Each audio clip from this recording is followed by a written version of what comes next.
point. No, I agree. To add on in the future. I know, also at one point Rather we than- had said, you know, if we're gonna go into this, are we going to not get into the technicality of, you know, 42% to, you know, are we gonna really get into that? Do you change that every year Or are when we you get a going- new number? Well, right.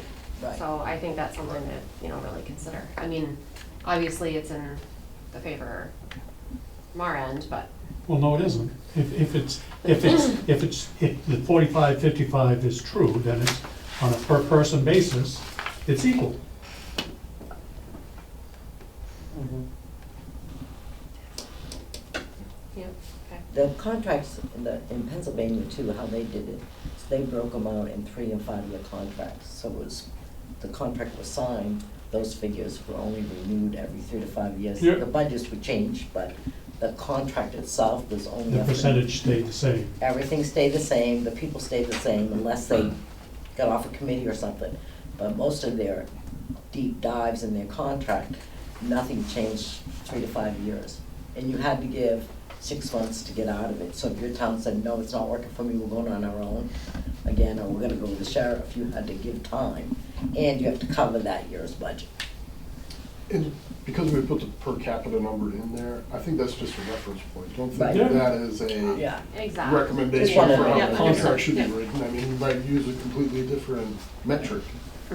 We've just had a lot of conversations around, you know, what that number's gonna be broken into and just kind of bringing myself to what this option Gotcha. is representing, so Good. appreciate the explanation. So with 18 staff knows, this is, yeah, projected, Yeah, okay. this is, try to use, Yeah, everything in the policy is projected. No, I know, but we're talking the 2026 and the additional staff, right? Yes. Yeah. Why was the ACO not included? I thought about that today, I don't know. Okay. Because Because it is currently. yes, but it's not in my budget. Right. It's in, the Outside. ACO is in the town office budget. It's not in either one of our budgets. It's in the Oh. public safety budget, Okay. I don't think, like it's in the public safety budget, but It's gonna be it's in the not within county the budget. police department. I don't even think it's in No, public it's safety. not. What's that? I said it'll be in the county budget. Not Doubt yet. Yes. So, Right. my question would be, we've talked about a detective in Wilton. Yeah, Is it realistic to only have one detective? that's what the lieutenant would be offsetting. Okay. You know, of course, I have a million ideas between Joe and I, but it'd be really nice to get someone like, all right, the lieutenant, detectives in charge of, you know, major cases, the lieutenant will offset the cases, lieutenant will be in charge of policies. 'Cause that is so time consuming. We can get better at that. The lieutenant can be in charge of training, the lieutenant can be in charge of other things, like actually have people set to do some different things instead of everything just fall on Joe and everything just fall on me on our separate departments, where we can actually have like designated things for people. Also, if we're gonna be going from one administrative assistant, sorry, to 1.5 to 1, then that's where, you know, I would rather fund that into a police officer than another administrative role, and that's where, you know, the deputy chief will be helping out with cases and getting that to the DA's office and that type of stuff. I think you can actually have people designated to do things instead of, Joe, remember to do all million things that we have to do and all these new things that they come up with, the academy comes up with next week that we have to do that make no sense half the time. Yeah. Or government. So I think we can really hone in on things and separate it.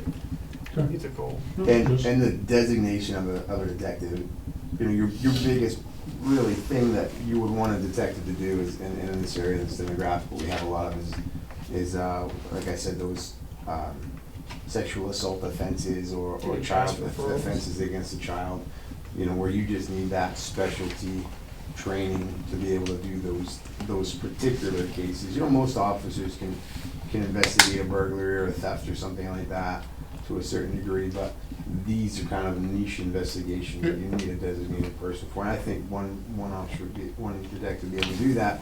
And then obviously, we're not inundated with those type of cases all the time. So they're gonna be working different tandem investigations with officers as well. Is that right? Yeah, and I think the lieutenant can offset what the detective can't handle when it is Exactly. busy. Yep. And the other thing that, you know, I know we're just going around rabbit hole, but coming to my mind that, you know, we have policies regarding sex offenders and, you know, to check on them and to do checks on them. We don't do that. We don't have time to do that. Right. But to have someone designated to go check on sex offenders, make sure they're doing what they're supposed to be doing and being where they're supposed to be, that type of stuff would be huge. Agreed. Next slide.